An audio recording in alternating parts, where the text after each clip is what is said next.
Hey guys, it's Emily, and you are here on the blog Evolving with Emily today. And today I wanted to talk a little bit about freedom for today from yesterday. I'm a big believer that accepting your past is one of the keys, and it gives you freedom to be able to step into your ideal life. And when you look around your life, do you see the things you want to see? Do you feel the way you want to feel? Do you wake up every single morning energized and full of passion to take on the day?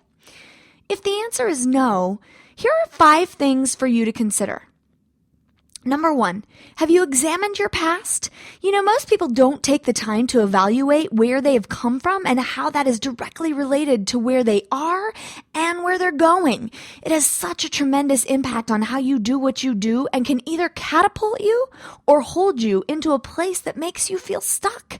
Now, I'm not talking about therapy or wallowing in the terrible childhood or the wreckage that often accompanies most people's past. We all have that stuff going on to some extent or another. For some people, it might be worse than others, but, really worse is up to the person to decide. It's not up to me to decide that my past is worse than yours or her past or his past is, less troublesome than, the others. That each of us gets to decide what that is for us and how much it inhibits where we're going.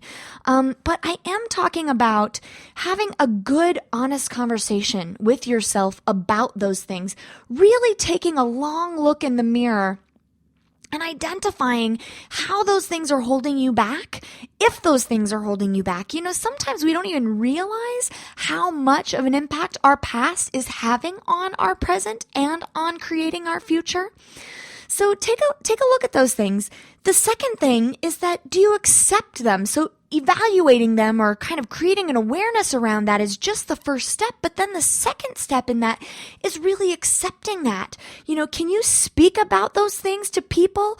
Whether it was abuse or neglect or a car accident. I don't care what it is for you that happened in your childhood, but can you speak about it to other people? Or is there a tremendous amount of emotional energy and kind of like impact surrounding that makes you feel uncomfortable? If the answer is yes, then this might be a really important exercise for you to go through. In my experience, until we make peace with our past, it is very challenging to move into our future. And we may even be able to find that the things that are in our present are not, they're not ideal. They're not the things that we want when we look at, what we want our life to be like, or when we wake up every morning and we don't feel the way we want to feel. That has a tremendous impact, or our past has a tremendous impact on that. Making peace with that can really change some major things for you. And even if the answer is no, so, maybe you do feel like you accept your past and you can speak about it without a lot of emotional energy, there is value in examining what your role was in that situation, and if you are or have opportunities to forgive yourself and other people for those things. The third thing is, what can you take ownership of? So after you've sort of evaluated, your past and accepted some of it, what can you take ownership of? Can you find a way to own all of it? Or are there places that you're making excuses or blaming someone else for the way that you feel? Although the situation may not be your fault necessarily, there's little value in holding someone else responsible for the way you feel about something. We all have things we need to work on. And again, like I said before, it's varying for each of us. Some of the things that I need to work on from my past or that I'm carrying into my future or my present may be completely different for the next person. And those severities are not for us to judge. We all have, that stuff, and blaming causes victim mentality, and it's hard to find courage and power in a place of being a victim. Putting yourself in a state of victim mentality or mode means giving up your personal power. That is never necessary. In the worst of worst situations, there's always something we can find to ground us and take responsibility. Number 4, taking responsibility gives us our personal power back, creates an open mind and a state of learning. It's one of the most challenging things to do, but it gives us the largest benefit. For example, let's examine a situation that could be one that would, for many people, be something that they would hold in their head, heart, and soul as being a victim. Let's say you were robbed at gunpoint. Now, this is an awful situation, and I'm not saying take responsibility for that necessarily. Certainly you didn't wake up choosing to get robbed at gunpoint that day. Or did you? And what I mean by that is, what did you need or what could you learn from that situation that could take you out of being a victim and put you in a place of power? Here are just a few ways that you might take that victim mentality, that you might take yourself out of that victim mentality, stop complaining about it, and turn it around. Number 1, you survived, period. It could have been the other way. Number 2, you see value in taking a self-defense course. Number 3, you met someone new as a result of this situation, and now you have a connection with that person that you may have never had before. Number 4, you are able to determine what is really important in your life. Number 5, you realize how strong you really are. Bad things happen to good people, and yet you bounced back from it. Number 6, you can inspire someone with your story if you come from a place of power and love rather than fear. Number 7, there is someone out there that would wish they were you. Yes, they would wish they were you. You heard me. They want to be robbed. They would rather be robbed at gunpoint instead of maybe having their child be diagnosed with cancer and the diagnosis does not look good, or maybe some other disease. But there's somebody out there that would rather go through what you just went through rather than what they're going through. Number 8, you're wealthy enough to make it through. Yes, it set you back. I don't care if you're living paycheck to paycheck. Yes, it set you back. Maybe you're behind on something, but you didn't lose everything.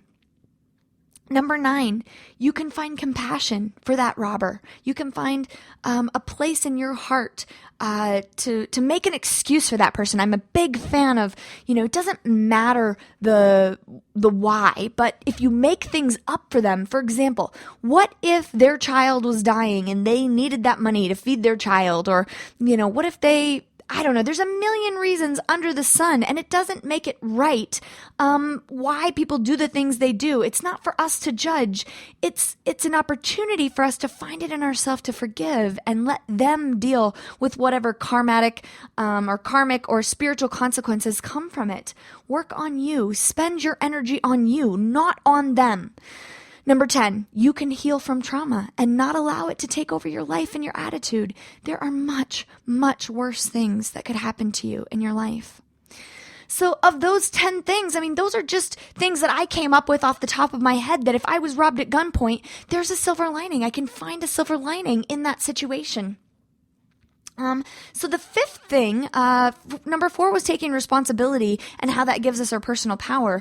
The 5th thing is, what can you do today that will give you hope, inspiration, and passion? Seek each day to find things that will provide you with these things. It may be hard depending on where you are, but look, open your eyes and pay attention. Shift your perspective. You will be surprised at what is surrounding you when you finally see and feel its presence. It's kind of like, I think everyone has probably heard this before, but you see, or you begin to notice little red convertibles when maybe you want to buy a little red convertible or something, but before you never noticed how many little red convertibles were around, and then all of a sudden they start to pop up everywhere. Or maybe it's you are wanting to buy a green dress, and all of a sudden you begin to see all of these green dresses around. Whatever it is, you notice that the thing that we put our attention on, all of a sudden those things begin to pop up around us. Now, were they there before? I think so, absolutely. But we're just paying attention to it differently than we were before we decided to make it intentional. So, there's so many different things that we can do to begin to accept our past. And for me, accepting my past was the key to unlocking that freedom. It took a tremendous weight off of my shoulders, and it really gave me an opportunity to be able to step into my ideal life. So here's just a few ways that today you can look at your past differently and begin to shift your thoughts around it and take responsibility for your life instead of being a victim to it. I hope you have a wonderful day. Thank you so much for evolving with me today on the blog. And hopefully you're listening to the podcast, Evolve with Emily, and connecting with me on all of the social media outlets, Instagram, Twitter, Facebook. I hope you have a wonderful, wonderful day, and I look forward to seeing you next week. Bye-bye.